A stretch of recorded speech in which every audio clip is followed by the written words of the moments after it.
Hoy vamos a comenzar nuestra clase con la continuación de lo que habíamos visto la vez pasada y lo que nosotros concluimos, que fue todo el proceso de reyes en Israel. Recordemos que los reyes en Israel eran figuras políticas y por lo tanto para ellos era muy importante, tal como lo podría ser una figura religiosa. Entonces, religión y profetismo estaban muy unidos en Israel. Ustedes saben que es muy propio del pueblo judío que política y religión iban muy unidas porque para ellos, como bien sabemos, la concepción que ellos tienen de sociedad es una sociedad donde digamos que se abrazan esos dos grandes poderes, el aspecto político y el aspecto religioso, para hacer que prospere la sociedad. Como vamos a ver después, con el paso del tiempo, eso no va a coincidir así. De hecho, en la actualidad nosotros tenemos muchos estados que son laicos, que no son religiosos, no son confesionales, lo cual también es positivo, porque la iglesia debe tener siempre un poder religioso, espiritual y no un poder político. Pero no fue así en la antigüedad. No fue así en la antigüedad y no fue así por mucho tiempo. De hecho, vamos a ver todavía en la época medieval y moderna cómo la iglesia tiene también un poder desde el punto de vista político. Entonces, los reyes eran figuras religiosas que a la vez eran figuras políticas y por lo tanto eran como los líderes religiosos, pero guiaban políticamente a sus tribus, en este caso, cuando hablamos de las tribus de Israel, o los reinos, ¿verdad? Cuando ya se conforma el reino del norte, el reino del sur. Lamentablemente, después de Salomón, el reino se divide en dos. Esto lo vamos a seguir hablando porque obviamente cuando ahora empecemos a hablar de los profetas, no es que hemos terminado la época de los reyes, sino que vamos a hablar de figuras diferentes, pero siempre de la misma época, porque recuerden que los profetas convivieron con los reyes. Los profetas eran los que orientaban a los reyes y los que le hablaban a los reyes en nombre de Dios, pero vivían también conjuntamente junto con los reyes, o sea, en el mismo periodo histórico. Por lo cual, ahora que les voy a hablar de los profetas, no vamos a descuidar la época de los reyes, sino que simplemente vamos a verla como en paralelo. Por una parte, está en la época de los reyes, o sea, el aspecto político representado por el rey, que como ustedes saben, Saúl, David y Salomón fueron los grandes reyes que unificaron el reino de Israel en uno solo.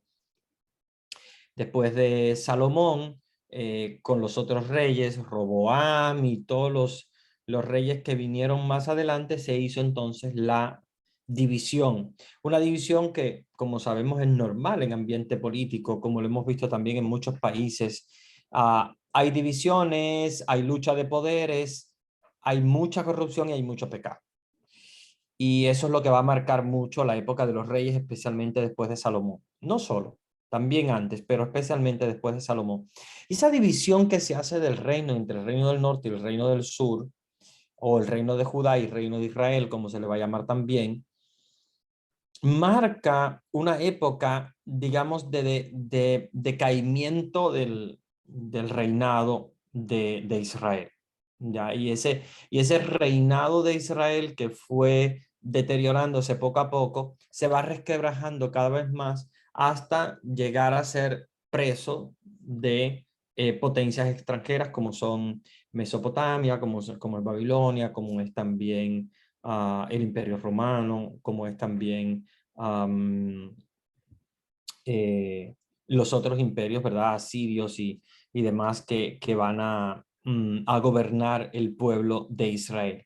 ¿Y por qué pasa esto? Bueno, por una parte, por las luchas de poderes que existían interna, por la poca unidad que había después del reinado de Salomón, por el pecado, la corrupción, y pónganle ahí todo lo que ustedes quieran, porque de hecho todo cabe. y se divide el reinado, decae el reinado y entonces llegan a ser de nuevo sometidos por potencias extranjeras. Fíjense que no solamente en la época que vimos al inicio con Egipto, sino que incluso en la época ya de Jesús, del Nuevo Testamento, ya hablando del Nuevo Testamento, vamos a ver que Israel estaba sometida por el Imperio Romano. Pero antes del Imperio Romano, hubieron otros imperios más, incluso muy famoso también el griego, del cual después se escriben los evangelios y mucha parte de la Sagrada Escritura, porque hay una conquista helénica muy fuerte, y cuando me refiero a helénica me refiero a griega, por parte sobre todo del imperio de Alejandro Magno, que no solamente es un imperio político, sino que es un imperio también intelectual, porque fíjense que los griegos tenían la filosofía, tenían el saber, y por lo tanto conquistaban a los pueblos no solamente con las armas, sino también con el poderío y con la cultura, y por eso es que se mezcló mucho el griego sobre todo entre las personalidades más importantes, como por ejemplo médicos, etcétera.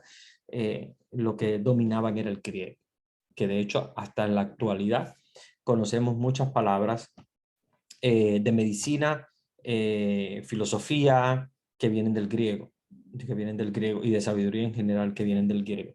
Entonces, tenemos una tierra conquistada, una tierra sometida, pero que a la vez sigue perseverando con ese deseo de perseverar a su Señor. Y a pesar de que hayan sido sometidos, por ejemplo, por los helénicos, o sea, los griegos, no adoptan la religión griega, sino que mantienen su religión en el Dios verdadero. A pesar de que fueron, por ejemplo, sometidos por el rey Nabucodonosor de Babilonia, no aceptan la religiosidad. No aceptan. A ver, entendámonos. Algunos sí, obviamente, y algunos rehúsan de su propia religión para adoptar esas religiones extranjeras como la religión babilónica. Pero el pueblo no se desvía completamente. O sea, mantiene su fe, mantiene bastante su fe. Claro, hay gente que sí, hay grupos que sí, hay líderes incluso que sí, pero no podemos hablar del pueblo de Israel eh, adorando dioses extranjeros en general, porque realmente no fue así. Fue un grupo, sí, pero el corazón del pueblo de Israel, especialmente, digamos, los profetas que ayudaron a mantener la religión, ellos se mantuvieron firmes. Y esto es lo que yo quiero que veamos ahora, para que ustedes se den cuenta que el estudio de los profetas es estudiar esa época en la cual Israel estaba sometida, estaba sufriendo, porque si leemos los profetas, la mayoría de ellos son de sufrimiento, a no ser ya los últimos, cuando viene la liberación después del cautiverio de Babilonia. Pensemos en, en, en algunos profetas más modernos, como por ejemplo Baruch, y otros más, que vemos ya la exaltación del pueblo de Israel reencontrándose de nuevo con su pueblo. Con excepción de ellos, la mayoría de los profetas hablan de sufrimiento. Pensemos Isaías. Pensemos Isaías, que es el primero de los grandes profetas, y nos habla de sufrimiento, nos habla de una época de persecución, nos habla de una época de opresión, y lo interesante es cómo estos profetas mantuvieron el optimismo en el pueblo, o sea, que el pueblo mantenía el optimismo del deseo de reencontrarse de nuevo con su tierra, de reencontrarse de nuevo con su Dios, de llegar al momento de renovar de nuevo, digamos, hasta cierto punto esas promesas que habían hecho, ¿verdad?, a Dios, de mantenerse fieles. Entonces, sí es una época de sufrimiento, sí es una época de persecución, pero a la vez también es una época de optimismo hasta cierto punto, Y bueno, más que nada, pues de esperanza. Es una época de esperanza. Por eso es que se usan mucho en el tiempo de Adviento, porque es la época de la esperanza. Se usan los textos de los profetas. Pero bien, vamos a entrar entonces en materia de Isaías. Entonces, voy a ver todos los profetas en paralelo, vamos a irlos viendo poco a poco, pero recuérdense que no vamos a descuidar la época de los reyes porque es el mismo periodo histórico, ¿verdad? Solo que cada profeta en un periodo histórico diferente, pero es la misma época de los reyes. Para que ustedes tengan una idea, ¿dónde se cierra el profetismo? Bueno, el profetismo se cierra con el último profeta del Antiguo Testamento, que es a la vez el primer profeta del Nuevo Testamento, que ustedes saben que es Juan el Bautista. Entonces, Juan el Bautista es como ese anillo conductor entre el profetismo del Antiguo Testamento, que empieza como ustedes saben, ¿verdad? Con los grandes profetas y el profetismo que vemos ya desde antiguo, inclusive desde José, y sus hermanos y el profetismo que hace en Egipto hasta el profetismo de Juan el Bautista, que es el último profeta del Antiguo Testamento, se le llama el último del Antiguo Testamento, eh, porque es el que hace como ese anillo conductor, como esa unión entre el Antiguo Testamento y el Nuevo Testamento, porque él va a ser el primer profeta del Nuevo Testamento, como ustedes saben. Vamos a empezar entonces esta gran época que es larga, pero vamos a ir sintetizando lo más posible. Vamos a analizar esta época de los profetas, empezando por el primero de los grandes profetas mayores, que como ustedes saben es Isaías. Entonces tenemos los grandes profetas mayores que son Isaías, Jeremías, Ezequiel y Daniel. Son 4 grandes profetas mayores que conforman el profetismo mayor de Israel. Ustedes saben que no son los únicos, hay 12 profetas menores. Que por ser menores no quiere decir que tengan menos importancia. Que por ser menores tampoco quiere decir que que estén por debajo, que sean más pequeños, que su profetismo no haya sido, no haya estado a la altura de los otros. Simplemente se consideran profetas menores porque su intervención es más corta, los libros son evidentemente mucho más cortos que los profetas mayores, pero no podemos hablar de importancia entre uno y el otro porque tanto uno como el otro tienen mucha importancia, ¿verdad? Bien. Yo quisiera hacer una pregunta y bueno, el que quiera contestar puede abrir su micrófono y puede tranquilamente contestar la pregunta. Mi pregunta es la siguiente. Acuérdense que no hay preguntas o respuestas correctas ni incorrectas, ¿eh? Todas las respuestas tienen una importancia, es una opinión, es una idea y eso nos ayuda a todos a edificarnos y a construirnos, ¿eh? Así que no estén con miedo de si voy a decir algo equivocado o no. No hay nada equivocado. Todo lo que se diga es una opinión, lo que uno piensa y bueno, lo valoramos y lo apreciamos porque es importante apreciar también las ideas de los demás, a pesar de que muchas veces uno pueda compartir o no pueda compartir con esas ideas, no hay problema ninguno, estamos en democracia y pues disentir es algo positivo. Pero mi pregunta es la siguiente, si yo les pregunto a ustedes, Isaías, así, la palabra profeta Isaías, ¿qué le viene a la mente si yo les digo profeta Isaías?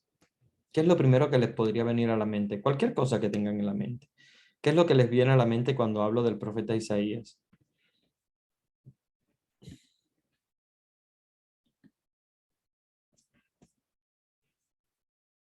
Acuérdense que pueden abrir sus micrófonos sin... Hola, buenas noches. Buenas noches. Él profetizó el nacimiento de nuestro Señor Jesucristo. Ok, muy importante, ¿verdad? Lo que dices. Cuando hablamos de Isaías nos viene a la mente el profetismo del nacimiento del Mesías. Muy bien. ¿Qué más?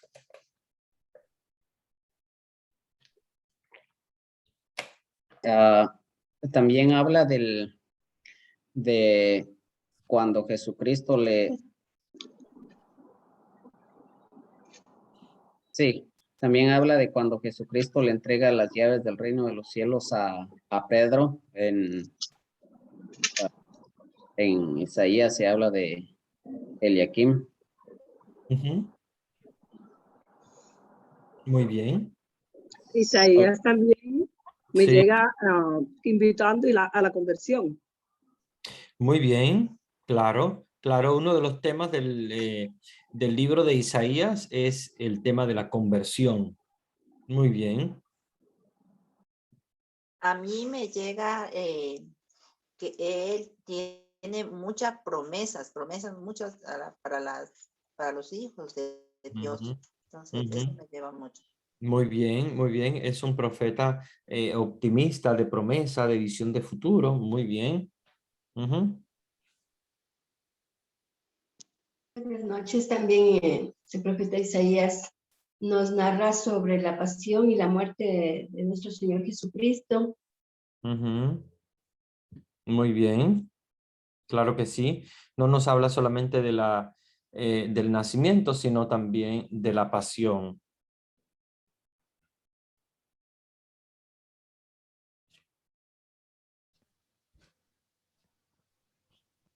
Creo que él también tenía una lucha perseverante para despertar la fe en las personas. Ujú. Muy bien. El despertar de la fe. Ujú. También Isaías nos lleva a reflexionar sobre el perdón, el amor de Dios perdonando nuestros pecados. Cuando dice que por rojo que sean, Él los puede poner blanco como la nieve. Muy bien. También nos habla de la Virgen María en este tiempo. Claro. Claro que sí.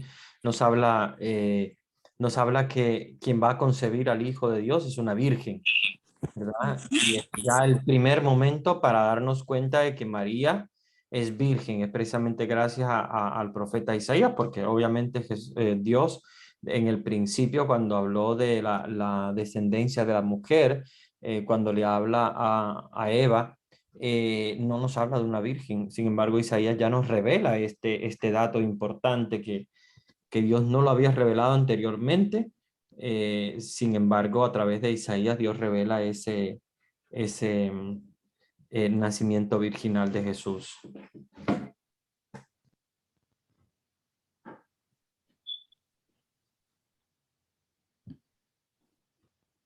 Ujú. Muy bien, muy bien. Creo que prácticamente lo han dicho casi todo, ¿verdad? La parte más importante de lo que es el libro de Isaías. Isaías es un profeta de Judá, ¿verdad? Entendamos que estamos refiriéndonos a la misma tribu de la cual viene Jesús después. Él es de la tribu de Judá. Su nombre, Isaías, quiere decir Yahvé, salvación. Y él desarrolla su profetismo durante los reinados de Ahaz y Ezequías, que más o menos es alrededor del año 736 y el 687 antes de Cristo. Acuérdense que antes de Cristo los números van bajando, ¿eh? Esto porque es una duda que siempre algunos tienen, ¿no? ¿Cómo es que la vida no es tanto la vida, sino más bien lo que es el profetismo de Isaías se enmarca entre el año 736 al 687? Parecería como que estuviera al revés, ¿no? Claro, no está al revés. No está al revés, sino que debe estar así de esa manera, porque antes de Cristo los años van bajando, entonces del 700 al 600, porque acuérdense que antes de Cristo nos vamos acercando más al cero. Después de Cristo nos alejamos del cero, entonces por eso es que aumentan los números, ¿no? 2021, 2022, 2023. Pero antes de Cristo no podemos hablar 2021, 22 y 23, sino que al revés, 2023, 22, 21 y así sucesivamente. O sea, los números más chiquitos, más bajitos, sería lo más actual o más moderno, ¿verdad? Para las fechas antes de Cristo. Entonces, estamos refiriendo más o menos al siglo sexto, siglo quinto antes de Cristo. Lo mismo pasa con los siglos, va bajando, pero es ese orden porque se va acercando más al cero. Entonces, antes de Cristo, tenemos el siglo VI, siglo V más o menos antes de Cristo, por lo tanto, alrededor de unos 600 y tantos años antes de nacer Jesús, ya Isaías estaba revelando el nacimiento de Jesús. Y esto es muy importante porque fíjense que Dios ya desde ese momento está preparando el nacimiento de su hijo. Sabe que es algo muy importante, sabe que es el mismo Dios que se hace presente en la humanidad, el que viene a visitarnos, y entonces prepara su venida a la tierra a través de los profetas, y lo hace sobre todo pues a partir de esta fecha en la cual Isaías ya nos va dando datos específicos del nacimiento del Mesías, porque ya 600 años antes de nacer Jesús, ya sabíamos que vendría de la tribu de Judá, especialmente y coincidencial que sea la misma tribu de Isaías, porque Dios quiso suscitar dentro de esa tribu de Isaías o esa tribu de Judá, un profeta que digamos de alguna manera alentar al pueblo y hablar al pueblo de el nacimiento del Hijo de Dios. Entonces, es el profeta del Emmanuel, recuérdense, del Dios con nosotros, Emmanuel, Dios con nosotros. Y nos habla de este Emmanuel, del cual obviamente nosotros sabemos que es el nacimiento de Jesús, este Emmanuel como el que vendrá a restaurar la paz del pueblo de Israel. Acuérdense que el pueblo de Israel necesitaba urgentemente en ese momento, estamos hablando ya de la división del reino, estamos hablando de una decadencia como tal del reino, necesitaba un salvador. Para ellos era político, para ellos es alguien que venía a resolverles el problema de la división del reinado, de la corrupción, etcétera. Y Jesús viene, pero viene a reinar en corazones, no viene a reinar desde el punto de vista político. Por lo tanto, eso es un contraste con los judíos, pero es un contraste positivo, porque Jesús les hace ver cuál es su verdadera misión, a qué es lo que Él viene acá a la tierra. Fíjense, el capítulo 1 de Isaías, si ustedes repasan, comienza con un llamamiento al arrepentimiento verdadero. ¿Por qué? Porque es conversión. O sea, venida de Dios implica conversión. No solamente es conversión cuando hablamos de la muerte de Jesús, de la pasión de Jesús, de la cuaresma, sino que también el Adviento, aunque no es un tiempo específicamente de penitencia, sí es un tiempo de reconciliación. Es un tiempo de reconciliación. Es un tiempo de reconciliación, es un tiempo de volver a Dios, y por eso es que el tema de la reconciliación entra muy a colación con lo que es la misión del profeta Isaías en medio de su pueblo. Se habla del reinado de Dios, y obviamente de ahí también se va a hablar de futuro rey que vendrá, del futuro rey glorioso. Aquel día el germen de Yahvé será magnífico y glorioso, y el fruto de la tierra será la prez y ornato de los bien librados de Israel. A los restantes de Sión, a los que quedaren de Jerusalén, se les llamará santos. Serán todos los apuntados como vivos en Jerusalén.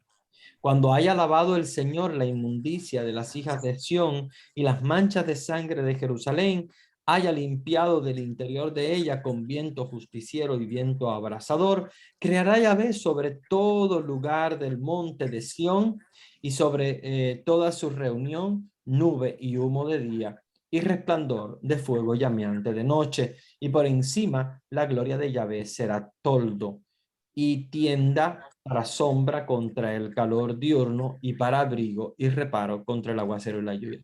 Fíjense que Isaías nos está narrando la llegada del Mesías, nos está hablando del Dios que vendrá, del Dios futuro, pero con una visión de esperanza. Es una visión de esperanza, a pesar de que era una situación caótica, una situación sumamente caótica, la del pueblo de Israel en la época de Isaías. Sin embargo, Isaías viene, como yo les decía, el profeta tiene que anunciar y denunciar, absolutamente, siempre. Tiene que anunciar algo positivo, pero tiene que denunciar también lo que está mal hecho. Y los profetas muchas veces son tomados a mal porque precisamente tienen que hacer eso. Y el hecho de asumir su propia responsabilidad implica muchas veces tener problemas, tener conflictos, pero el profeta no puede quedarse ahí, sino que tiene que seguir adelante, ¿verdad? Anunciando el reino de Dios. Después sigue un mensaje de paz, que obviamente Isaías es un hombre de paz y es un hombre de un mensaje de paz muy interesante.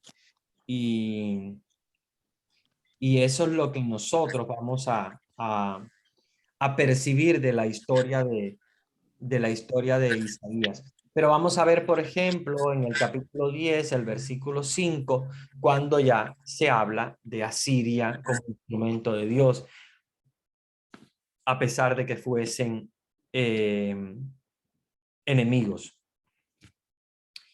Nos habla del reinado justo del Mesías, y recuérdense que cuando Isaías habla de reinado, nos está hablando de un reinado que tiene un componente político. Y si ustedes se preguntan, pero ¿por qué si son profetas? ¿Por qué si Dios quería algo diferente, que no fuese político, sino que fuese eminentemente religioso? ¿Por qué Isaías sale con este profetismo mesiánico de que el Mesías va a venir a restaurar el reinado? Recuérdense que lamentablemente estos escritores bíblicos viven en un tiempo determinado y viven en una historia determinada, y en ese momento determinado y en esa historia determinada Dios está manifestando su gloria, y en ese momento determinado, en ese lugar determinado, Dios está haciendo su voluntad. Y esto es algo que nosotros tenemos que tener presente. Claro, obviamente es doloroso, obviamente también es complejo, pero Dios está haciéndose presente para acompañar a su pueblo, ¿no?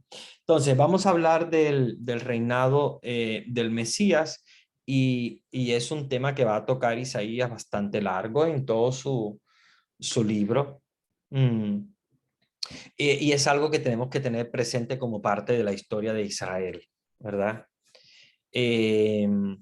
Se nos habla después del profetismo de Babilonia, porque obviamente recordemos que Isaías conocía muy bien también la realidad de Israel, y conocía también toda esta situación del sometimiento de su tierra. Y lucha, obviamente, lucha por él. Vamos a ver después algunos tipos de profecías, y habla de la profecía de Damasco, del juicio sobre Israel. Recuérdense que todas estas profecías tienen después una interpretación, ¿verdad? No podemos hablar de una profecía que no tenga una interpretación o una visión real de la situación imperante. ¿Por qué? Porque esa es la idea del profetismo. Lanzar un mensaje que pueda ser un mensaje para las personas que lo escuchan, no simplemente un mensaje que vuela en el viento, no. Es un mensaje que se trata de poner en práctica entre las personas que reciben el mensaje. Vamos a ver después profecías sobre Egipto, vamos a ver profecías sobre Asiria, vamos a ver profecías sobre el desierto del mar, del valle de la visión, son profecías sobre Tiro, Son profecías muy importantes, obviamente, pero son siempre profecías.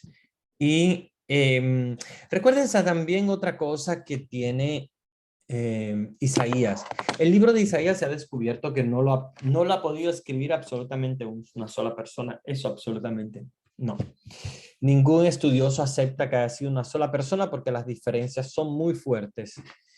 ¿A qué da pie a pensar? Pues los investigadores nos hablan de 3 Isaías, del proto-Isaías, deutero-Isaías y trito-Isaías. No tiene nada que ver el nombre, simplemente por colocarle un número.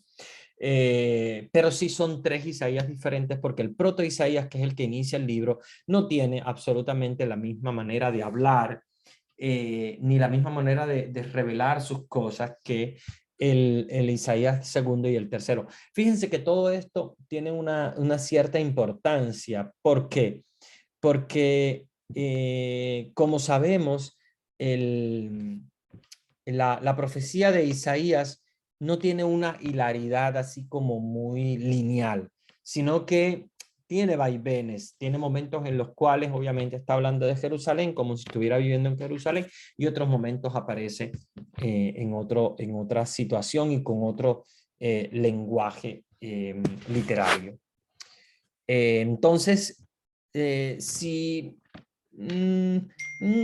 ustedes se preguntan, ¿esto puede traer alguna diferencia grande entre tener un solo Isaías de tener 3 Isaías? Pues no, yo les digo que no cambia nada. Yo les digo que lo más importante es que el mensaje de Dios es uno solo. La persona que está allí es un instrumento, obviamente un instrumento que puede modificar el mensaje. Como les decía, en el Antiguo Testamento hay muchas frases que obviamente uno se da cuenta de que no son frases que pueden haber venido de Dios, pero sí son frases muy válidas y son frases que forman parte del escrito de ese autor. Si es un escrito antiguo, pues qué bien, porque hemos descubierto algo, algo antiguo, pero si es algo más moderno, pues también se debe aceptar que tengamos esa visión, ¿verdad? Entonces, Cántico de la Confianza, liberación y regreso de Israel, y después vamos a tener en Isaías 28 la condenación de Efraín. Vamos a ver también Ariel y sus enemigos, la ceguera y la hipocresía de Israel, la redención de Israel, que acuérdense que para ellos es lo más importante. Y bueno, pues una serie de narraciones que nos están hablando precisamente de ese reinado de Dios. Vamos a ver entonces qué es lo que nos trae el libro de Isaías. Vamos a ver Isaías, el capítulo 32 a partir del versículo 1. Entonces, Isaías 32, 1. Vamos a buscar ese texto. Van a buscar en sus Biblias. Y vamos a ver, Isaías 32, versículo 1. He aquí que para hacer justicia reinará un rey, y los jefes juzgarán según derecho. Será cada uno como un sitio abrigado contra el viento y a cubierto del temporal, como fluir de aguas en sequedad, como sombra de peñón en tierra agostada. No se cerrarán los ojos de los videntes, y los oídos de los que escuchan percibirán. El corazón de los alocados se esforzará en aprender, y la lengua de los tartamudos hablará claro y ligero.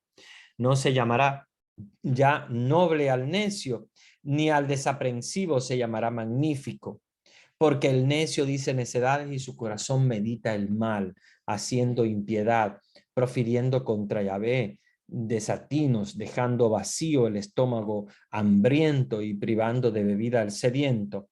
Cuando al desaprensivo sus tramas son malas, se dedica a inventar maquinaciones para sorprender a los hombres con palabras engañosas, como el pobre expone su causa, mientras que el noble medita nobles cosas y en las cosas nobles está firme. Fíjense, nos está hablando de esa venida del Mesías y de ese deseo que tienen el pueblo de encontrar precisamente esos signos. Fíjense que son signos muy, muy específicos. Son situaciones en las cuales nos encontramos delante de una persona que ha tenido un contacto directo con Dios. Nos hemos dado cuenta por sus escritos que ha tenido un encuentro directamente con Dios, y ese encuentro con Dios es el que él va a manifestar en sus escritos.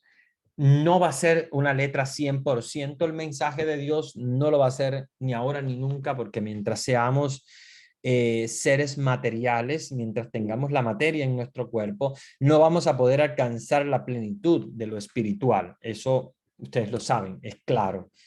Pero aquí hay un profeta que mira con optimismo el futuro y vive el presente a plenitud, esperando obviamente la llegada de este Mesías que, como ustedes saben, viene a salvar a la humanidad. Bueno, después vienen otros textos también importantes, pero no tanto como el que les leí, para que tengan en cuenta cómo suceden las cosas. Entonces,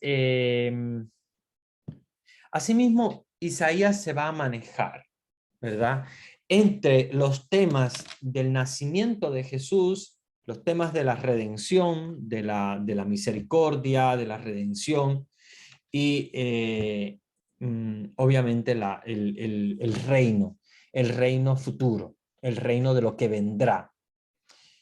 Vamos entonces ahora a entrar dentro de un tema, ¿verdad?, un poquito más profundo, un tema un poco más profundo que nos está hablando el profeta Isaías, ¿verdad? Nos está hablando de una misión de Jesús, de una misión hacia la gente, y nos está hablando de ese nacimiento virginal de Jesús, de esa manifestación del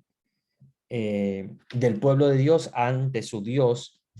Pero yo quisiera ahora que ustedes me den su propia opinión y su propio pensamiento. Si nosotros leemos en Isaías algunos versículos, ¿verdad?, que nos hablan de la venida del Hijo de Dios, de la venida de Jesús, y por obviamente la venida del Mesías. ¿Cómo nosotros podemos comparar, digamos así, vamos a hacer una comparación entre Jesús, lo que conocemos de Jesús, y lo que dice Isaías de Jesús? O sea, primero, por una parte, ¿quién es Jesús verdaderamente? Su realidad. ¿Y cuál es este Jesús que nos está narrando Isaías? ¿Tiene alguna semejanza? ¿Tiene algunas diferencias? Bueno, les escucho. Quisiera escuchar esa idea que ustedes tienen sobre, como les decía, la figura de Jesús. La figura de Jesús en persona y la figura de Jesús en el Adviento, o sea, en la figura de Jesús en el libro de Isaías.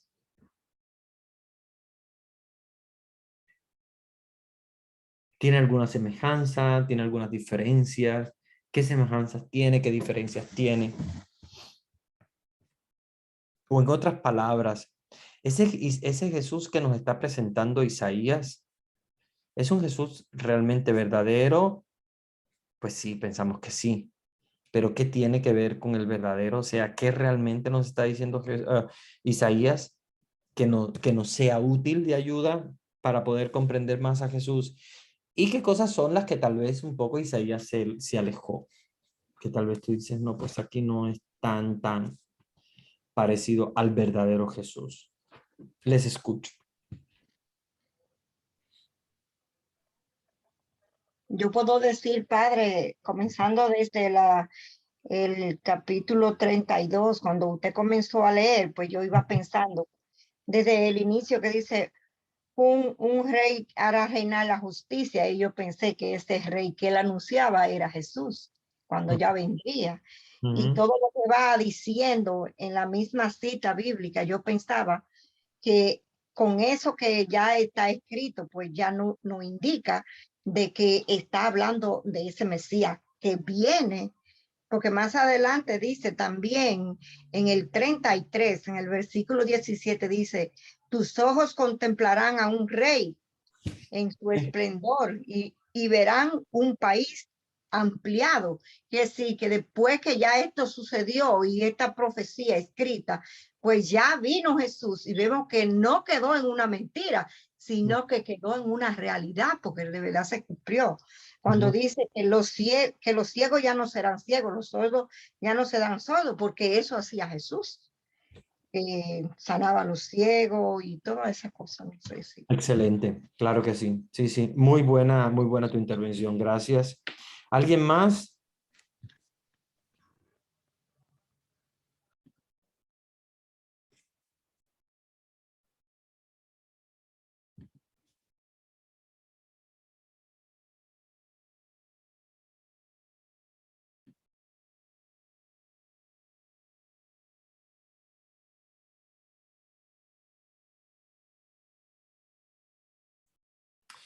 Bueno, no sé si alguien más quiere comentar, pero si no hay nadie más que se anima, retomando lo que decía la hermana anterior, es importante que nosotros podamos comprender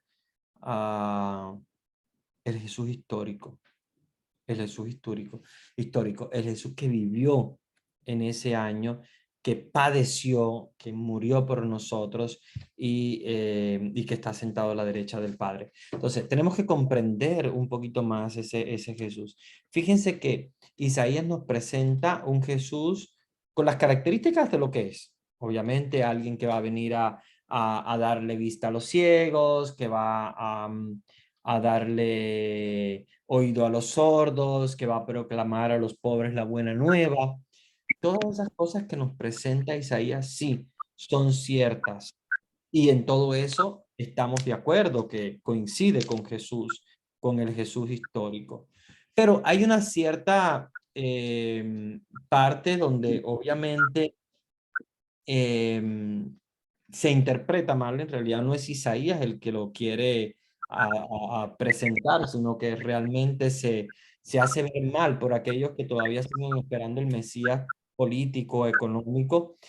Sí, sí, los profetas mayores, sí, los profetas menores, todos caen en esa, digamos, tentación de ver a Jesús como el simple Jesús histórico, ¿verdad? Y aquí nos tenemos que referir a Jesús como segunda persona de la Santísima Trinidad, como preexistente desde siempre y para siempre, como que todo lo sabe, como que todo lo ve. Porque si no, de lo contrario, nosotros caemos en la mentira muchas veces de concebir a Jesús como el Mesías económico, político, que va a resolvernos un problema, o que llamo a Jesús solamente cuando estoy en problema, y entonces lo consideramos, como les decía, un simple líder religioso que vivió en una época determinada y que nos ofreció su redención, pero de ahí en fuera no me toquen más nada, no me toquen la vida personal, más nada. Simplemente Jesús vino, vivió, murió, padeció por nosotros y obviamente, como les decía, no entra muchas veces en el corazón, en la misión de la persona, de lo que Dios ha querido sembrar en el corazón del hombre. Y esa interpretación que hace el pueblo al cual pertenecía Isaías de Dios es muchas veces la interpretación que le damos en la actualidad, lamentablemente, que es ese Mesías que va a resolver el problema. Por ejemplo, hay personas que llegan Padre, es que yo le he pedido a Dios muchas cosas, yo le he pedido esto, Padre, es que yo estoy en oración y yo quiero esto y tal. Muchas veces esa es una manera de ver a Dios como un Mesías político, como alguien que me va a resolver el problema económico, como alguien que me va a resolver un problema relacional con otra persona, como alguien que me va a resolver un problema, y lo cual no es así, no es cierto. Dios no viene a resolver, aunque sí, también nos ayuda, nos tiende una mano, perfecto, pero Dios viene para anunciar una buena noticia y Él quiere que nosotros la acojamos, pero Dios no es un Mesías político, no es un Mesías que vendría a, digamos, desde el punto de vista político, a hacer cambios sociales. Fíjense que Isaías ya es de un reinado dividido. Es una época de reinado dividido, es una época donde prácticamente el pueblo estaba de espaldas uno contra otro y con Dios también. Y en ese momento aparece Isaías para anunciar el nacimiento de Jesús. Y yo creo que eso tiene una importancia muy grande. Tiene una importancia muy grande. Porque recuérdense que no viene el mensaje de Isaías a, ¿cómo decir? A estar bien con los grandes, con los potentes, con los poderosos. El mensaje de Isaías viene de arrepentimiento, viene un mensaje fuerte como el de Juan el Bautista, arrepentimiento de corazón, acercamiento a Dios. Y es un mensaje positivo, es un mensaje definitivamente positivo. Muy bien, no sé si quieren agregar algo sobre esto. Nada. Muy bien, me alegro mucho porque ahora vamos entonces a pasar a Jeremías. Si les pregunto lo mismo con Isaías, ¿qué piensan ustedes o qué es lo primero que les viene a la mente cuando yo les menciono profeta Jeremías?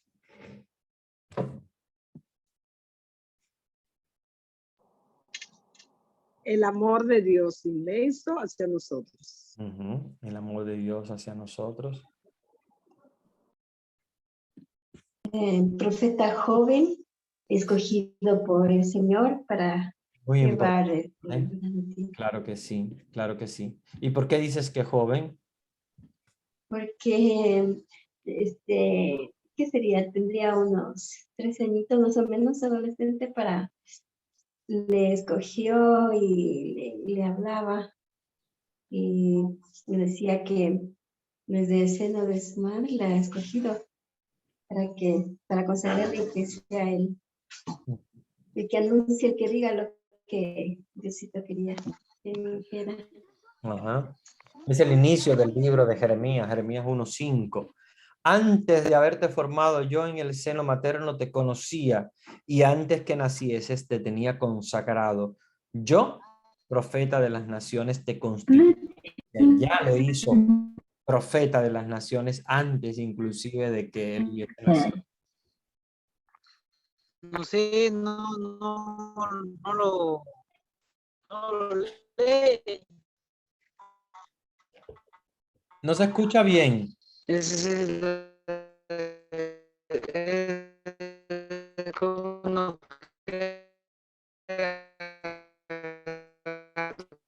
No se oye bien, Ramón. Activado. No, parece que Entonces, no se escucha nada.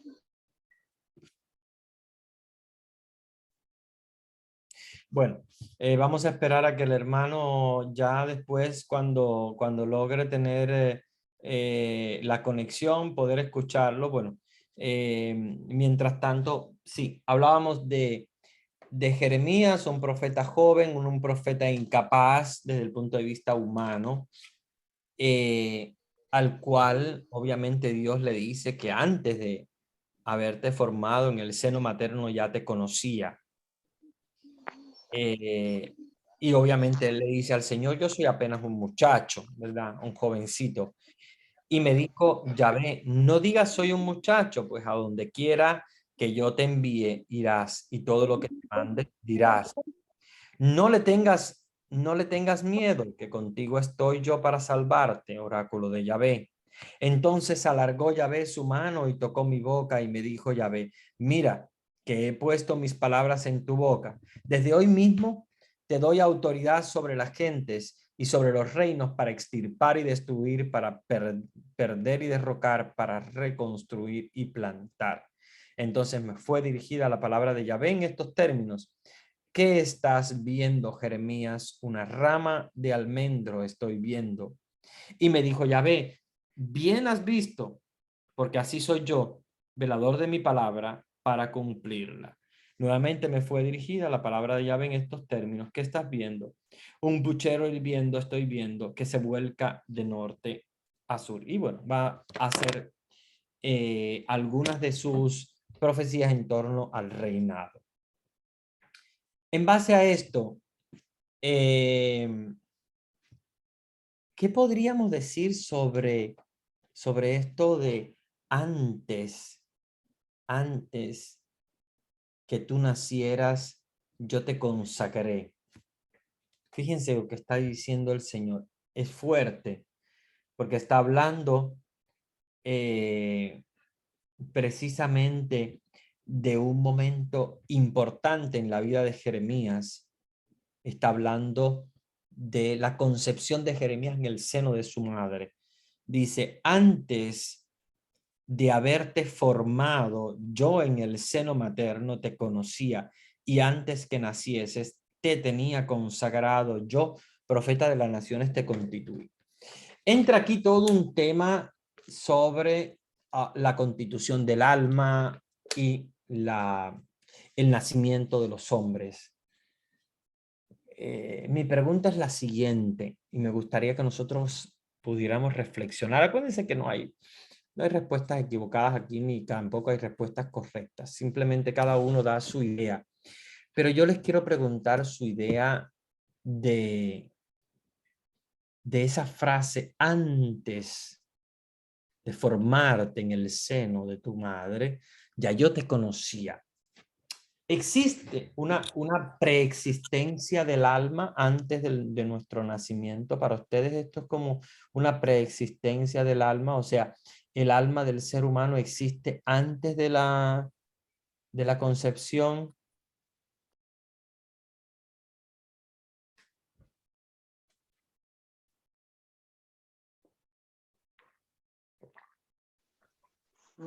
Yo, padre, considero de que Han no. quedado pensativos. Sí, hermana, Yo, dígame. padre, considero que no está solamente, es el proyecto y el plan de Dios que tenía para sus hijos, el plan de la humanidad. Entonces solo estaba él en su corazón y en su mente cómo hacer este plan. No tenía las almas ahí. Exactamente, muy buena tu respuesta, y es una reflexión muy interesante. Debemos siempre pensar que el alma, a pesar de no ser material, sí tiene un inicio de existencia. Claro, obviamente Dios es diferente, porque Dios no es un alma, es un ser espiritual, igual que el alma desde el punto de vista espiritual, pero es un ser espiritual perfecto y por lo tanto infinito. Sin embargo, nosotros somos espirituales y materiales, y por lo tanto la espiritualidad nuestra, o sea, la parte espiritual nuestra, está unida al aspecto material, o sea, al nacimiento o a la creación de nosotros los hombres. Y por lo tanto, el alma no está creada antes, no hay una preexistencia del alma antes, sino que sí hay una predestinación en cuanto a la misión de cada uno de los, de cada una de las personas. Entonces, sí preexiste la idea y la vocación de lo que vamos a hacer, o el llamado que Dios ha hecho. Por ejemplo, María.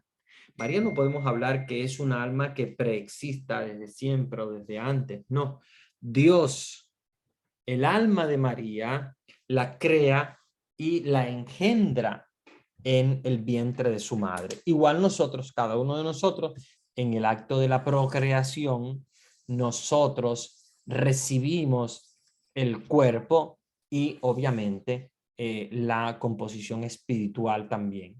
Aunque este aspecto todavía es, entre los grandes estudiosos, todavía un poquito un aspecto debatible de cuándo es que realmente comienza a existir el alma, si es en el mismísimo momento de la concepción o hay un momento diferente para lo que es la adquisición del alma como tal.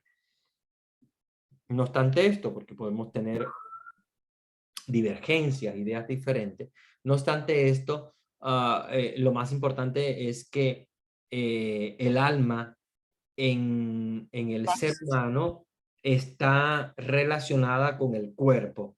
No es un alma aparte que preexista desde antes y cuando nosotros nacemos, cuando nosotros somos concebidos, Dios como que coloca esa alma que ya estaba allí. No. Dios crea, Dios genera esa alma para su gloria, ¿verdad? Que somos cada uno de nosotros, que se incorpora con un cuerpo, pero no existe antes, ¿ya? Pero como decía la hermana anteriormente, y me gustó mucho cómo lo presentó, sí, estamos de acuerdo que obviamente hay un plan de Dios que preexiste. Es un plan de Dios que no tiene tiempo, porque acuérdense que en Dios no hay tiempo, pero preexiste a nosotros, o sea, antes de nacer, ya Dios tiene un plan con cada uno de nosotros. Y ahora mi pregunta es la siguiente. Quiero que ustedes reflexionen, porque a mí me gusta que ustedes reflexionen. Buenas noches, padre, disculpe. Sí, yo tengo ahí una pequeña, quisiera aclarar un poco. O sea, ¿qué es el alma y qué es el espíritu? Porque yo tenía entendido que el espíritu es la esencia de Dios y el alma es algo como usted dice, o sea, viene ese momento. Y yo sabía que el alma era como que ya estaba rondando en el momento de la concepción, pero el momento de que nace, hay un sitio inclusive que los científicos han descubierto por dónde entra y por dónde sale. Claro. Entonces, o sea, lo que no me queda claro es que no sé si usted me ayuda, es la diferencia entre el alma y el espíritu, porque o estoy bien o estoy mal, porque yo sabía que la esencia de Dios es el espíritu, se le llama al espíritu, y el alma y el espíritu son distintos. El alma es como decir un poco, no sé cómo expresar, pero un poco decir cómo es las acciones, las cosas que nosotros hacemos, y por eso es que como decir una carga que nosotros tenemos eso, y eso es del mundo. Pero la esencia de Dios es la esencia del espíritu. No sé si es así. Gracias. Sí. A ver, para contestar, es un poco complejo porque no podemos hacer una distinción muy grande entre el alma y el espíritu. Cuando tú hablas que el espíritu es Dios, porque estás concibiendo el espíritu como el Espíritu Santo. Cuando hablamos del Espíritu de Dios, el Espíritu Santo, si es un espíritu completamente puro, si nos referimos a un espíritu sin materia, pero también en el ser humano hay un componente espiritual y ese componente espiritual es el alma. Solamente que el alma es un espíritu limitado y el espíritu de Dios es un espíritu infinito. Es más o menos para que nosotros entendamos, pero la componente espiritual están en los dos. O sea, no podemos decir, nosotros tenemos alma y Dios tiene espíritu. No, porque no es así, la diferencia no es exacta. Nosotros tenemos alma, pero esa alma es nuestra componente espiritual. O sea, la componente espiritual es la diferencia de la materia. O sea, lo que no es materia es espíritu, ¿ya? Pero también nosotros tenemos esa componente espiritual que le llamamos alma, pero en nosotros ese espíritu es diferente, es limitado.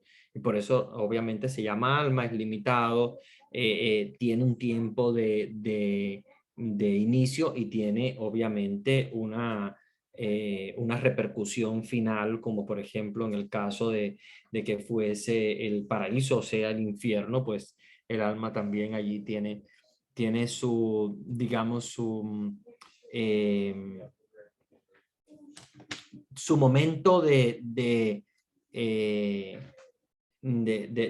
manifestación, ¿verdad? De manifestación. Pero es espíritu, es espíritu. Ahora, el espíritu de Dios es un espíritu diferente. Entonces ahí, aunque lo nombramos con la misma palabra, con el mismo nombre, sin embargo el significado es diferente, porque obviamente que el espíritu de Dios es perfecto y el espíritu de Dios no hay nada, nada limitado, nada imperfecto. Pero sí la componente espiritual está igual también en los ángeles, ¿verdad? Los ángeles son espíritus puros, son los ángeles, son espíritus puros. Ellos no tienen alma, obviamente, si son espíritus puros no necesitan alma, pero también son espíritus. Ahora, ¿son espíritu igual que Dios? No, no absolutamente. ¿Son un espíritu infinito? No son espíritus infinitos los espíritus, los ángeles, pero tienen una componente espiritual. Entonces, es importante que nosotros veamos el hombre, los ángeles y Dios. Todos tienen una componente espiritual, pero diferente. En el hombre, la componente espiritual se llama alma y es limitada. ¿Por qué? Porque obviamente no es infinita, es limitada. En el caso de los ángeles no se llama alma, se llama espíritu, no poseen materia, es un espíritu puro, pero no es un espíritu infinito. Es puro, pero no es infinito, que son dos cosas diferentes. Infinito quiere decir que es eterno, que ha existido desde siempre y para siempre, que no tiene fin, por eso dice infinito, no tiene fin. Sin embargo, el ángel sí tiene un fin, tiene un contexto en el sentido de que el ángel, podemos decir, está acá, está allá, aunque no ocupa un lugar material, pero no es como Dios que lo es todo y está en todo. Dios, sin embargo, sí es espíritu. A mí me gusta ponerlo en mayúscula para que entendamos. Es un espíritu igual, pero un espíritu en mayúscula. Entonces, no es lo mismo el espíritu con mayúscula que el espíritu con minúscula. El espíritu del ser humano es con minúscula, que es el alma, y el espíritu de los ángeles es un espíritu con minúscula, que es de los ángeles. Y el único espíritu con mayúscula es el espíritu de Dios, que es un espíritu completamente puro, completamente infinito, completamente eterno, desde siempre y para siempre. Ok, eso es un poquito, no sé si te logré explicar, yo sé que estas explicaciones son un poco complejas porque son temas muy difíciles, pero sí que me gustaría que ustedes pudieran entender esa diferencia, sobre todo en este aspecto de Jeremías, cuando hablamos de, ¿verdad?, de este muchacho, Jeremías, que ya Dios lo había predestinado antes de su nacimiento. Entonces, sí, antes de su nacimiento existía en la mente de Dios, decimos. Existe en la mente de Dios, quiere decir que no existe en la realidad, sino que existe en potencia. O sea, tiene la potencia de ser y esa potencia está en la mente de Dios. Cuando algo está en la mente de Dios, está en potencia, ¿no? Es igual que, se les pongo un ejemplo, no es lo mismo, pero para que ustedes más o menos tengan una idea, es como por ejemplo el carpintero. Existe en su mente la idea de una silla, pero la silla no existe en la realidad, pero sí existe en su mente, está allí porque quiere construirla. Hasta el momento en el cual pues ya la construye, entonces pasa de la potencia en su mente al acto, en la realidad. Ya tenemos la silla. Entonces estaba primero en la mente del carpintero y de la mente del carpintero pasó a la realidad, pasó a ser real, pasó a la existencia. Anteriormente no existía, bueno, no existía en acto, pero existía en potencia. Esto es una complicación filosófica que no sé si ustedes querrán entrar en ella. Yo sé que es muy compleja, pero para que ustedes entiendan, la silla sí existía, solamente que no existía en acto, no existía en la realidad física, material, pero sí existía en la mente del carpintero. El carpintero sabía cómo quería hacerla, de qué manera, cómo iba a ser conformada, cuál era el modelo, todo lo tenía en su mente y por lo tanto existía, pero existía en la mente del carpintero, por lo tanto existía en potencia. Entonces, para que algo comience a ser, el creador tiene que pasarlo de la potencia al acto. De la potencia, está en potencia, puede ser, pero no es todavía al acto. Sí, ya es. Entonces, potencia existe, pero no existe en la mente, pero no en la realidad. Acto existe ya en la realidad. Ese paso de la potencia al acto es siempre un poquito complejo en filosofía para que lo podamos entender, pero pues la idea es esa. La idea es esa, que ustedes sepan que sí, el alma del profeta Jeremías existía en la mente de Dios, como nosotros también una vez existimos en la mente de Dios, pero para poder llegar a ser en acto, esa potencia tiene que convertirse, y para poder convertir esa potencia en acto se necesita lo que se llama la acción creadora, y Dios tiene una acción creadora que hace que eso que estaba en su mente se convierta en acto. Lo mismo que pasa con el carpintero, solo que el carpintero para convertir una potencia en acto, digamos que requiere más tiempo porque tiene que buscar unas tablas, porque tiene que buscar unos clavos y empezar a hacer la silla. En el caso de Dios no, porque acuérdense que en el caso de Dios lo que está en su mente en potencia se convierte en acto, inmediatamente Dios lo quiere, o sea, inmediatamente su voluntad lo quiere, no necesita, él no necesita absolutamente puntillas ni clavos ni nada para poder hacer esa realidad, ese pensamiento suyo, esa impotencia, convertirlo en realidad. Padre, ¿Sí? perdón, es como por ejemplo, Dios lo tiene ya en su mente con un propósito, vamos a decir, sobrenatural. Eso es más o menos lo que yo creo. Sí, sí, sí, claro, claro. Es un propósito sobrenatural porque obviamente es un propósito que va mucho más allá de lo simplemente natural. Y ese propósito que tiene Dios es el que hace que ese ser humano que simplemente estaba en la mente de Dios se convierte en acto, y su voluntad es la que lo hace, ¿verdad? Es un propósito sobrenatural que Dios tiene porque Él lo quiere, y cuando Él lo quiere ya lo ha pensado, y entonces el convertirlo en acto es ese paso inmediato. Acuérdense que el carpintero es diferente porque tiene que buscar tablas, ponerse a clavar y tal. Dios no. Dios lo que tiene en su mente, lo que tiene en potencia, lo convierte en acto apenas su voluntad quiera. Hágase y listo. Como hizo el mundo, hágase la luz. Se hizo la luz.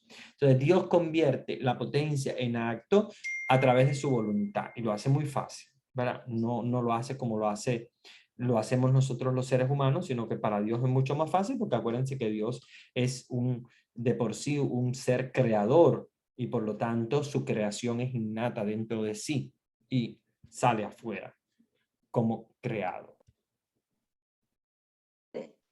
Yo quiero, aquí tengo una preguntita, ¿Sí? no sé, está bien. Por ejemplo, usted cuando dice es otro espíritu, que el ser humano tiene otro espíritu, no es como el de Dios tan puro.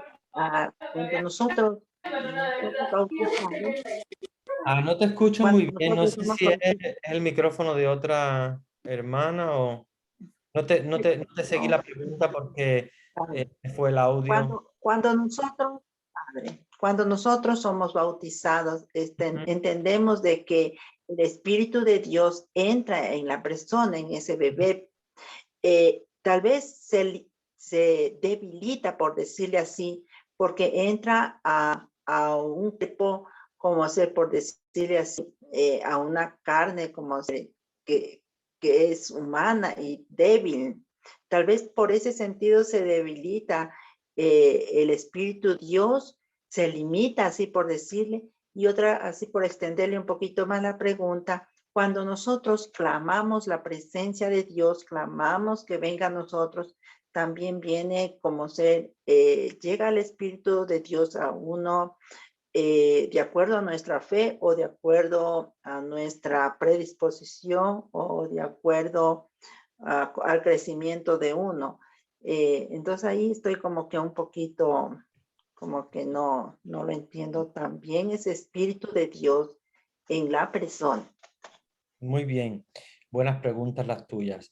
Mira, te voy a empezar por la primera. Cuando el Espíritu de Dios entra en nosotros, ¿verdad? Cuando decimos inúndanos, etcétera, no se debilita absolutamente porque el Espíritu de Dios nunca se debilita. El Espíritu de Dios sigue siendo eterno, sigue siendo perfecto, sigue siendo completamente santo, diferente a nosotros. Mm, por lo tanto, no cambia. Acuérdense que hay una cosa que tenemos que entender. Dios no se modifica. No sé si ustedes han escuchado una frase muy interesante, muy bonita de Santa Teresa, de Ávila, que dice: Dios no se muda. O sea, Dios no se muda quiere decir que Dios no tiene cambio. Mutación quiere decir cambio, ¿no? Mudarse quiere decir cambiar. Dios no tiene cambio ninguno. Dios no se muda, Dios no cambia. Ella lo está diciendo porque es una frase hermosa de una poesía suya que dice: la paciencia todo lo alcanza, quien a Dios tiene nada le falta, solo Dios basta, etc. Pero cuando nos dice Dios no se muda, nos está diciendo eso. Dios no cambia, Dios está siempre allí. Solamente que cuando nosotros le decimos al Espíritu de Dios: entra en mí, ven a mí, somos nosotros los que nos abrimos al Espíritu de Dios. A ver si ustedes me logran seguir. No, el Espíritu de Dios no cambia. El Espíritu de Dios es perfecto. No se debilita, no cambia, no se muda, no cambia de lugar, está en todas partes, ¿verdad? Cuando decimos ven Espíritu de Dios, en realidad no le estamos diciendo que venga, sino que nosotros nos estamos abriendo para que el Espíritu de Dios entre más en nosotros. Pero está ahí, siempre ha estado, no se muda, no cambia.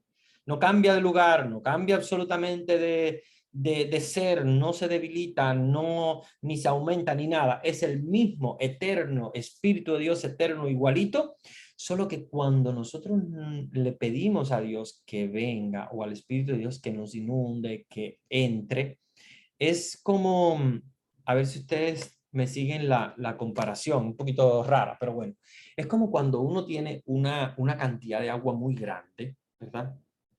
Estamos como en como diríamos, como en una piscina, inundados de agua por todas partes. Ese es el Espíritu. Y cuando yo digo ven Espíritu, inúndame, entra dentro de mí, yo lo que estoy haciendo no es haciendo que el Espíritu entre, porque ya el Espíritu está dentro, sino que estoy abriendo para poder sentir el Espíritu de Dios en mí. Pero el Espíritu de Dios está en mí. El Espíritu de Dios está en todas partes. El Espíritu de Dios inunda todos los lugares. Solo que nosotros cuando lo llamamos o lo clamamos, ven Espíritu, etc., es para nosotros concientizar y de hacernos la idea de que somos nosotros los que nos estamos abriendo. El Espíritu de Dios ha estado siempre ahí. Dios no cambia. Dios no va a venir. Dios ya estaba. Incluso en el momento en el cual tú no lo llamaste, ya Él estaba, aunque no lo llamaste. Dios ya estaba. Si pasaste por un momento de sufrimiento, Dios ya estaba allí. Si estabas viviendo una etapa de depresión, de pecado, de alejamiento de Dios, Dios no se alejó. Fuiste tú que te alejaste, pero Dios no se alejó. Dios siguió siendo el mismo. Allí estaba. Solo que cuando tú reconoces tu pecado, cuando tú quieres abrirte al Espíritu de Dios, estás como abriendo ese agujerito para que entre ese Espíritu que ya estaba allí, que no se ha modificado en lo absoluto, no cambia, no se reduce, no se modifica en lo absoluto, porque acuérdense que es eterno. Si se modificara, no sería Dios. Dios, por el hecho de ser infinito, no se modifica, no cambia en lo absoluto. Somos nosotros los que cambiamos. Acuérdense que la oración, más que hacia Dios, que sí, obviamente es hacia Dios, pero Dios ya conoce lo que nosotros le vamos a pedir en oración antes de que nosotros hablemos. Entonces, no es para Dios eso, es para nosotros. Cuando le digo a Dios, purifícame, cuando le digo a Dios, mira que tengo este problema, cuando le digo a Dios, te doy gracias o lo que sea, ya Dios todo eso lo sabía. Porque Dios ya conocía la situación tuya, ya Dios sabía lo que estabas pasando, ya Dios había estado contigo en el momento de la caída, en el momento de la dificultad, en el momento del problema. Solo que cuando lo dices, te haces tú más consciente de la presencia de Dios. Y cuando dice Dios, ven a mí, Dios, ayúdame, es abrirte un poco más, abrir ese boquete un poquito para que entre Dios. Hay una anécdota muy interesante que seguramente ustedes habrán leído y escuchado muchas veces, pero a mí me gusta repetirla siempre porque creo que tiene un contenido teológico muy grande. Y hay un hombre que dicen que ve la historia de su vida, ¿verdad? Completa desde el principio hasta el fin, como en un camino, como unas huellas. Y él ve que los momentos en los cuales ha estado mayor felicidad ha encontrado dos huellas. O sea, que Dios ha caminado junto con él y él al lado de Dios. Y él ve que hay un par de huellas, las suyas y las de Dios, junto con él.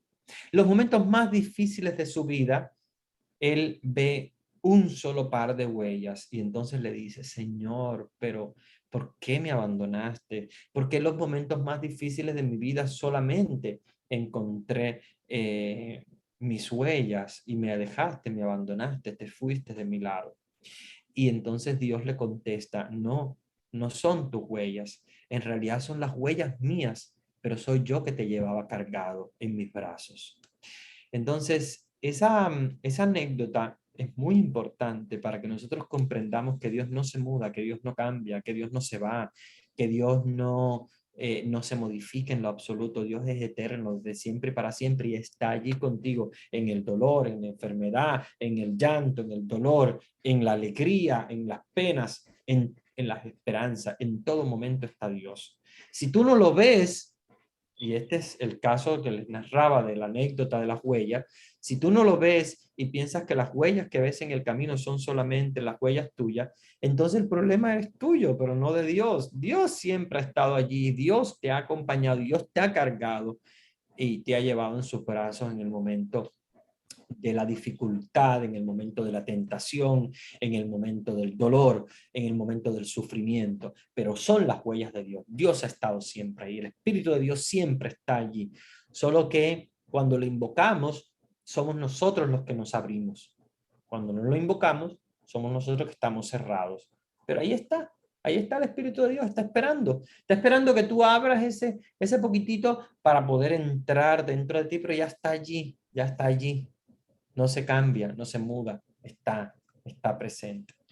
Padre, Entiendan eso porque es muy importante. Sí, dígame.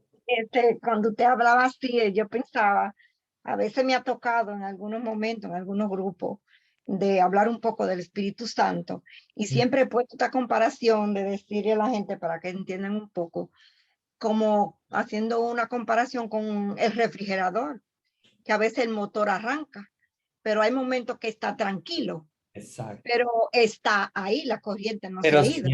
siempre ha estado enfriando.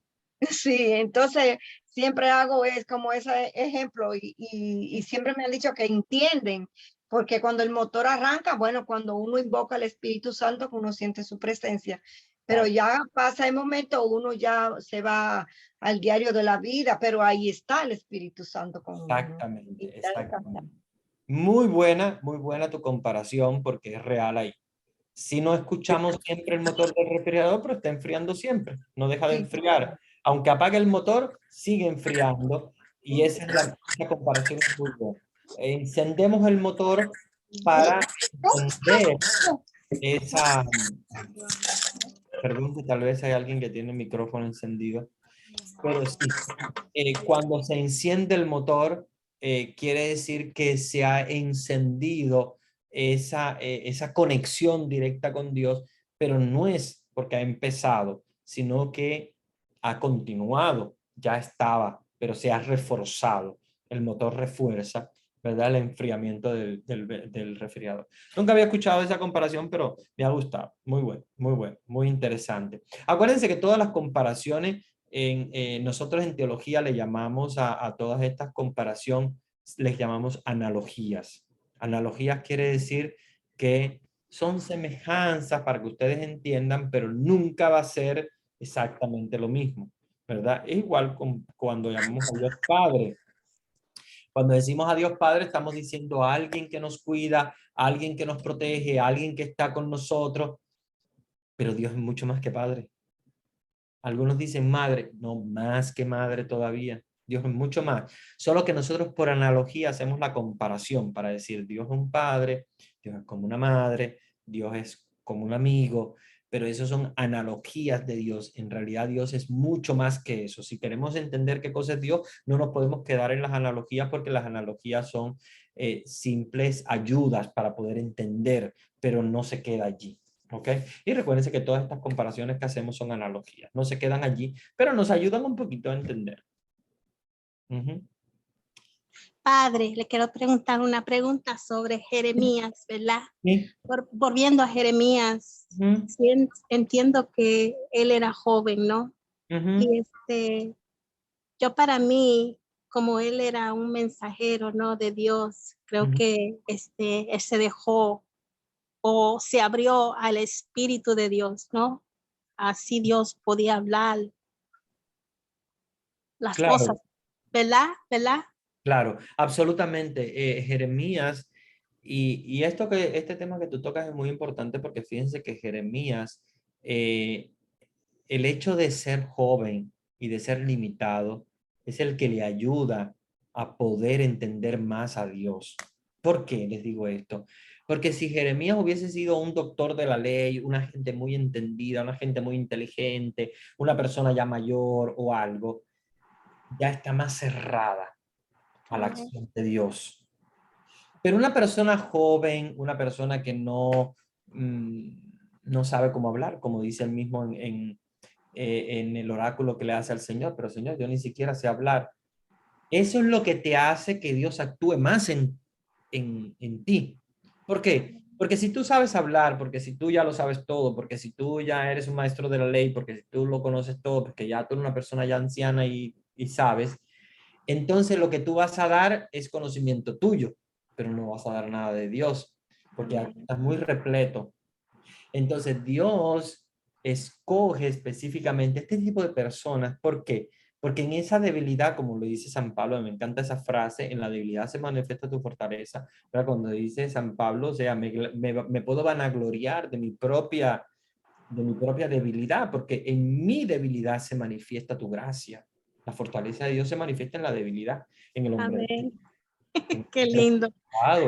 Claro, es así. Si yo me Bellísimo. siento súper potente, entonces Dios no va a actuar en mí. Soy yo el que voy a actuar. Wow.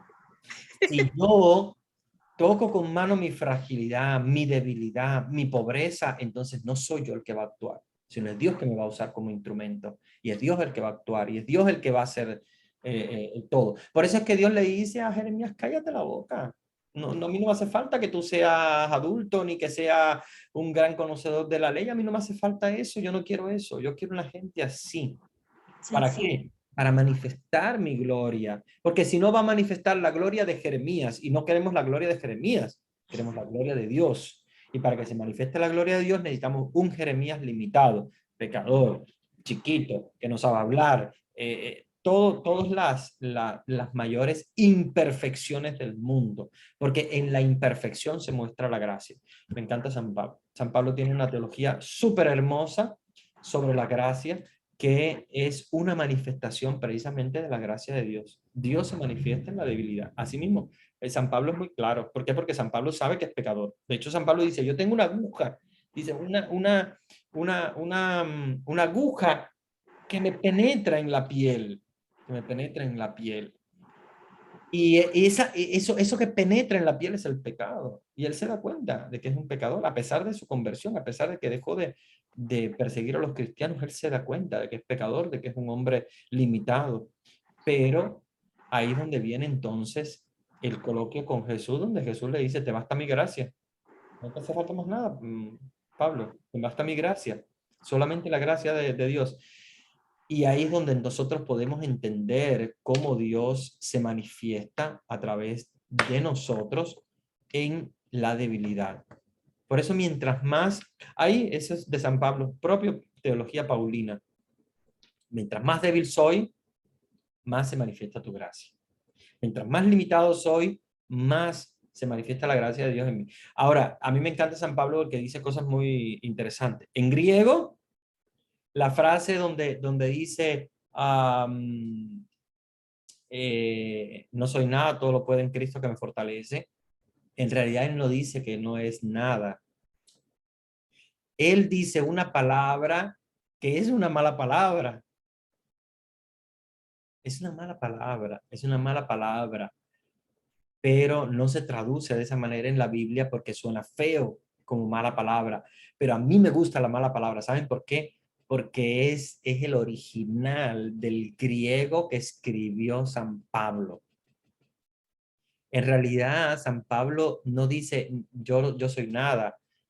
En realidad, San Pablo dice yo soy porquería. Pero no es porquería. Dice la palabra más fuerte, con M. Yo soy M. ¿Por qué? Porque él se considera una M delante de Jesús. Y a mí me encanta eso, aunque sea una mala palabra, no me importa. ¿Por qué? Porque es lo original de San Pablo, es el sentimiento original de San Pablo. San Pablo se consideraba eso delante de Dios, delante de Jesús, él se consideraba M. Nada. Claro, no podemos traducir eso directamente en la Biblia, porque parecería una mala palabra, parecería algo como un poco feo, pero no es feo. En realidad, cuando uno lo entiende desde el punto de vista teológico, es grandísimo, porque San Pablo se considera eso, porquería, se considera nada ante Cristo. Y ese es lo valioso de la teología de San Pablo. A mí me encanta. Y es lo mismo que pasa con Jeremías. Él se considera nada, se considera un muchacho, se considera limitado. ¿Para qué? Para que se manifieste la gracia de Dios en él. Porque si él se considera grande, si se considera potente, si que se considera, etcétera, no va a haber gracia de Dios allí. Y esto apliquémonos, hermanos, también a nuestros grupos de las iglesias, donde muchas veces, lamentablemente, hay apariencias, deseos de sobresalir, deseos de aparentar. No, nosotros somos M delante de Dios. Y eso tenemos que considerarlo, tal y como se lo considera San Pablo. ¿Por qué?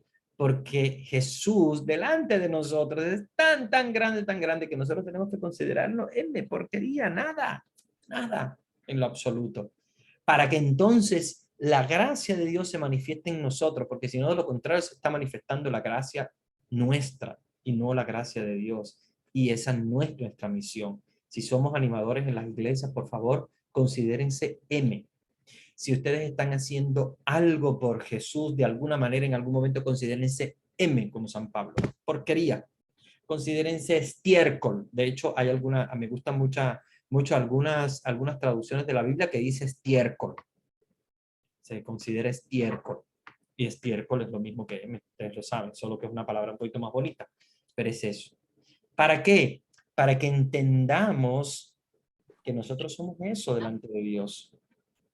Porque si tú te consideras M delante de Dios, si tú consideras realmente M delante de Dios, ahí es que vas a ver la grandeza de Dios. Si no, no vas a ver nunca la grandeza de Dios. Vas a ver la grandeza tuya reflejada de alguna manera en un reflejo superficial, en un reflejo completamente ilusorio, que no es verdadero. Bueno, Padre, buenas nos noches. agota. A ver, una última intervención, porque el tiempo ya se nos agota, nos faltan 20 minutos, que es el tiempo de nuestro recreo. Sí, Y buenas noches, Padre. ya con eso terminamos, y tengo un par de preguntas en el chat que sí me gustaría, antes de terminar, responder. Buenas noches, Padre. Perdón, no me quedó claro bien. Entonces, nosotros tenemos espíritu o alma, esa es una.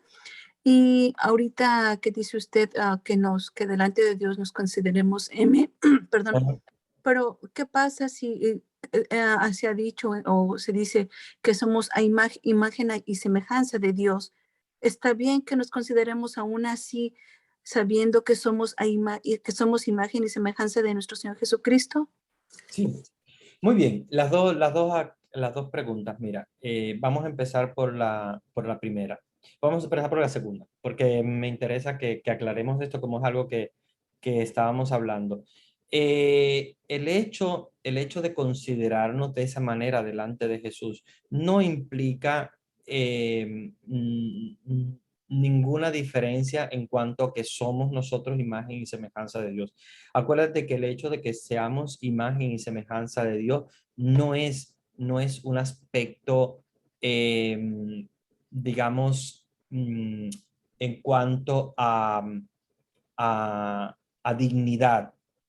O sea, entendamos que no tenemos la misma dignidad que Dios.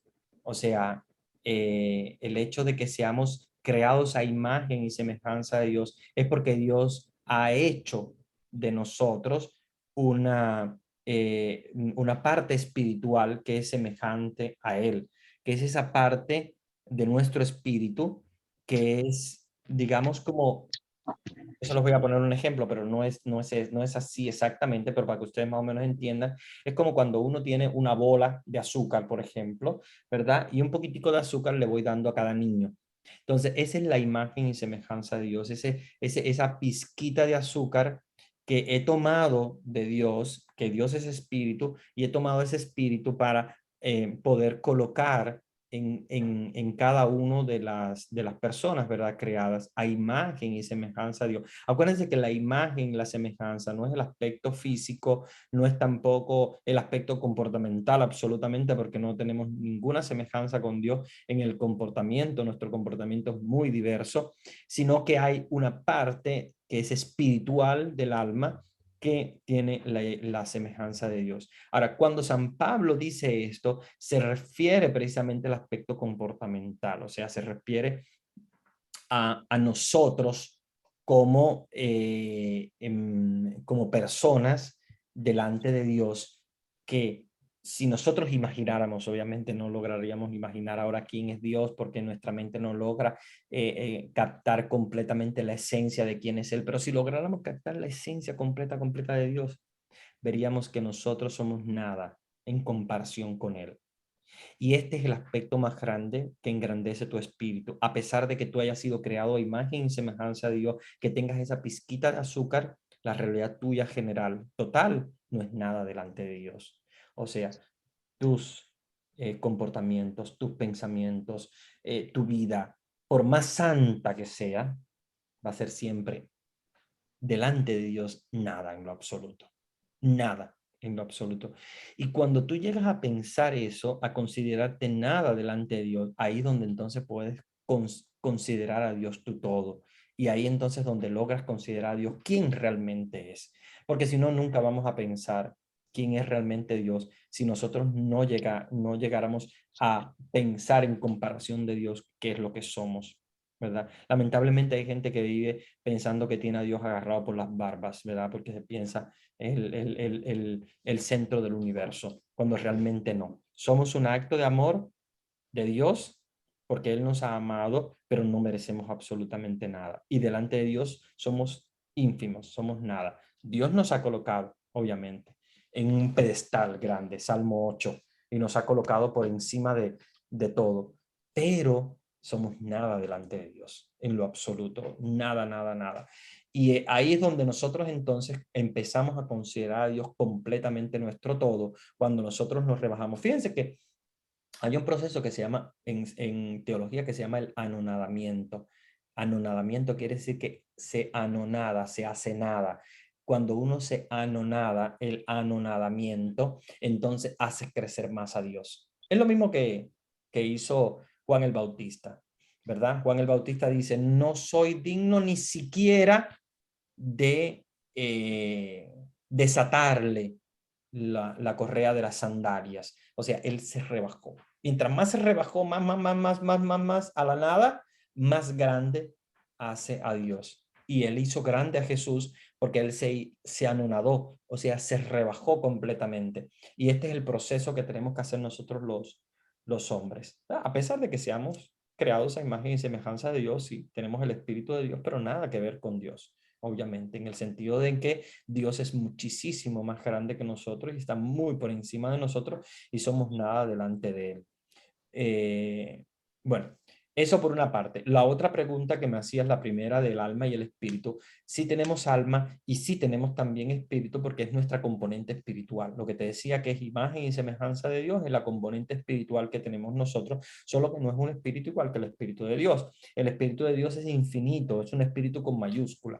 El espíritu de nosotros es un espíritu con minúscula porque es menor, que el de Dios porque es infinito, porque sí está localizado, por ejemplo, en nuestro ser aquí, en el ahora. El de Dios no, de Dios está en todas partes, es infinito completamente. Entonces es como el azúcar que yo les hablaba, ¿no? Es como el niño que tiene la bola de azúcar que va repartiendo a cada uno de sus compañeritos, lo mismo que Dios, su espíritu va sembrando, ¿verdad? En cada uno de nosotros esa componente espiritual. Entonces tenemos alma, ¿verdad?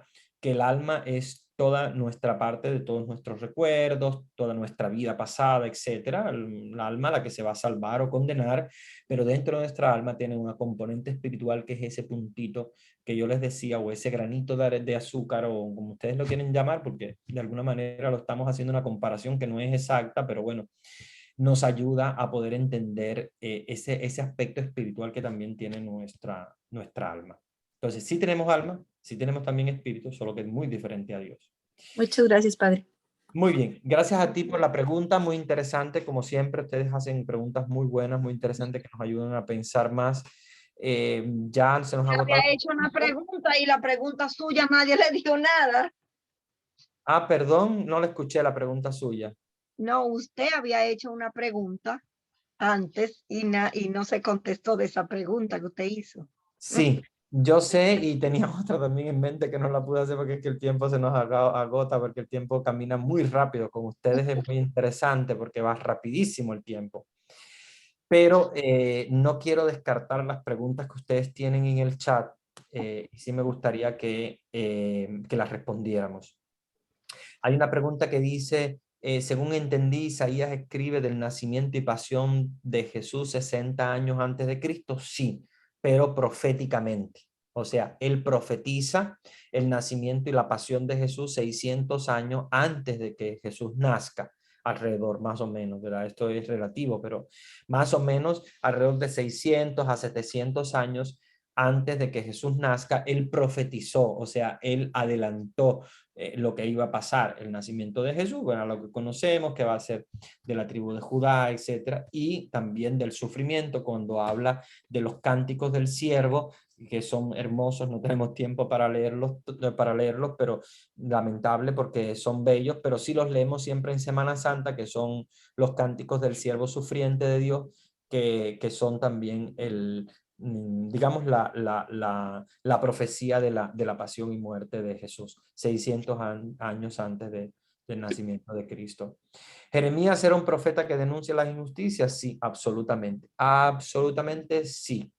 Él denunció las injusticias, denunció también los pecados del reino de Israel. Sí, y de hecho fue asesinado, murió asesinado según la historia. Buenas noches, tenía una pregunta anterior. Jesús, ¿qué hizo? ¿Dónde estuvo durante sus primeros 30 años? Los primeros 30 años se llama vida oculta de Jesús, por lo cual no sabemos exactamente qué es lo que hizo. No hay indicios de que él haya absolutamente hecho milagros, aunque hay un ángel apócrifo donde dice que Jesús de niño hacía milagros. Por ejemplo, hay un apócrifo donde dice que hacía palomitas con barro y él mismo le daba vida a palomitas y se convertían en palomas verdaderas y tomaban vida, pero son apócrifos, no podemos asegurar nada. La cosa es que cuando él mismo le dice a María que no ha llegado su hora, en el primer milagro, quiere decir que realmente anteriormente no había hecho absolutamente ningún milagro. Entonces, no podemos hablar de milagros, no podemos hablar de enseñanza, tenemos que hablar simplemente de una vida oculta.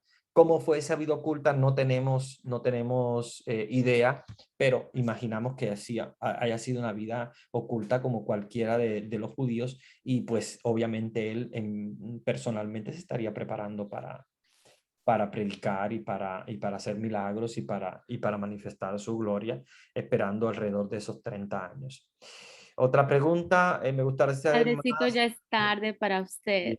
Ya tenemos que parar. De los Dejamos las santos de los preguntas. ángeles, dice la pregunta, pero yo creo que eso lo podemos dejar también para la angelología, Vanesita, porque de todos modos hay una asignatura especial que vamos a hablar sobre los ángeles, sobre los santos, las almas, etcétera, y ahí vamos a hablar mucho más sobre esto. no quiero indagar demasiado porque obviamente no nos va a dar tiempo en esta asignatura y tenemos otras asignaturas más para aprender. Voy a darles la bendición y Vanesita, no sé si tú ya le vas a avisar que la próxima semana no voy a estar porque, bueno, la próxima semana es la Semana de Acción de Gracias aquí en los Estados Unidos, una semana un poquito convulsa. Yo sé que muchos de ustedes seguramente se trasladan, por lo menos los que viven en Estados Unidos, se trasladan, van a familiares, etcétera. La comida del pavo, etcétera, etcétera, ya ustedes la conocen bien. Yo no voy a hacer tanto la comida del pavo porque estaré en Cuba, haré más bien un puerco asado más que un pavo.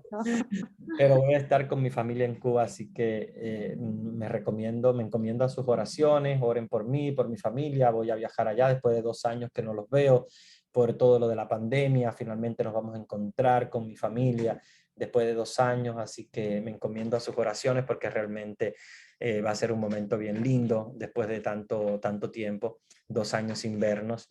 Pues va a ser un momento bonito. Por eso la semana que viene no vamos a tener encuentro, pero ya si la otra ya regresaré, ya les comentaré cómo fue todo. Entonces voy a darles la bendición y les dejo con Vanesita para cualquier otro aviso. El Señor esté con ustedes. Y con tu espíritu. Y la bendición de Dios Todopoderoso, Padre, Hijo y Espíritu Santo, descienda sobre ustedes y permanezca para siempre. Amén. Hermanos y hermanas.